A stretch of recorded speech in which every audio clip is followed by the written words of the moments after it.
la journée. Et le soir à la veillée, il y avait à boire et à manger.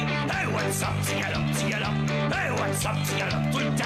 Hey, what's up, petit galop, hey, what's up, petit galop, tout le temps. Je suis un gars du Far West qui lance son cheval au galop. Avancé est une prouesse, les deux bien pris dans son longceau.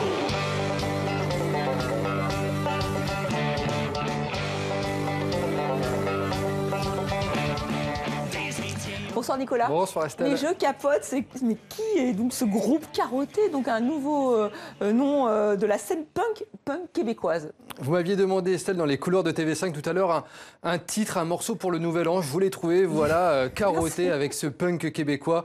Ne me remerciez pas, je pense que vous allez danser là-dessus lors du réveillon. Alors, c'est même plus que du punk, vous l'avez dit, c'est de l'agro-punk, puisque le fondateur du groupe, Médé Langlois, est un agriculteur, producteur maraîcher de Portneuf, petite ville à côté de la ville de Québec. Le matin, eh bien, il se lève vers 5 h du matin pour traire ses vaches. Ensuite, il troque sa tenue d'agriculteur pour revêtir sa crête de punk. Et puis voilà, il fait cette musique plutôt sympathique, plutôt réjouissante, avec beaucoup de thèmes autour de la campagne dans ces clips. Des animaux notamment. Des animaux. On regarde un petit coup de clip justement.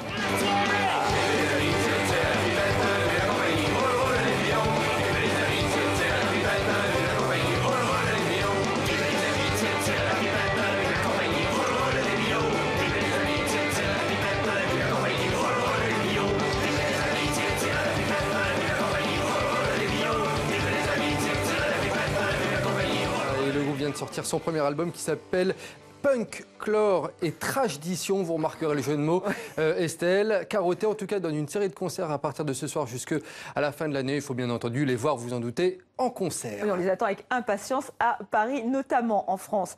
Alors, une idée d'expo à présent, si vous êtes à Paris, expo consacrée à l'art brut, un art souvent méconnu du grand public. Il faut savoir que le terme art brut, Estelle, a été popularisé au milieu du XXe siècle par le peintre français Jean Dubuffet, un terme en fait qui désigne principalement les productions des artistes marginaux, des prisonniers, des personnes mystiques ou des internés en hôpitaux psychiatriques. Et ici, on découvre justement les collections de plusieurs psychiatres qui ont conservé les œuvres de leurs patients atteints de folie. Souvent, il leur demandait de dessiner, de créer, de sculpter pour exprimer leurs émotions. On appelle ça donc de l'art-thérapie.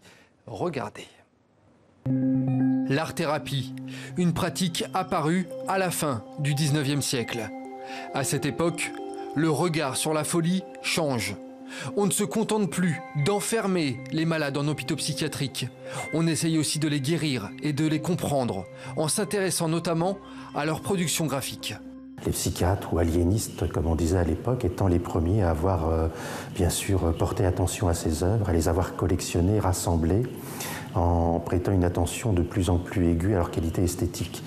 Et ce sont en fait des psychiatres passeurs qui nous ont révélé la beauté un peu étrange de ces œuvres. Au total, 200 œuvres provenant de 4 hôpitaux psychiatriques de Suisse, d'Écosse et d'Allemagne. Des œuvres extrêmement diverses. On a des œuvres parfois très réalistes, techniquement très bien réalisées, d'autres qui ont l'air de dessins d'enfants, certaines qui sont chaotiques, certaines qui jouent à la fois sur l'écriture et le dessin, d'autres qui sont des catalogues d'objets. Ce qui est surprenant, bizarrement, c'est leur unité. Ces œuvres dégagent un sentiment presque de sérénité, ce qui est paradoxal pour des œuvres de malades mentaux, parce qu'il ne faut pas oublier que la maladie mentale est une souffrance. Des œuvres qui permettent aux patients artistes de se reconstruire.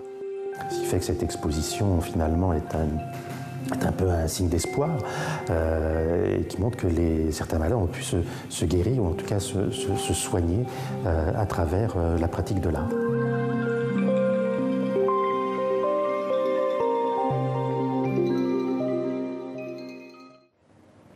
Une exposition à voir à la maison de Victor Hugo à Paris jusqu'au 18 mars. Merci Nicolas, à demain.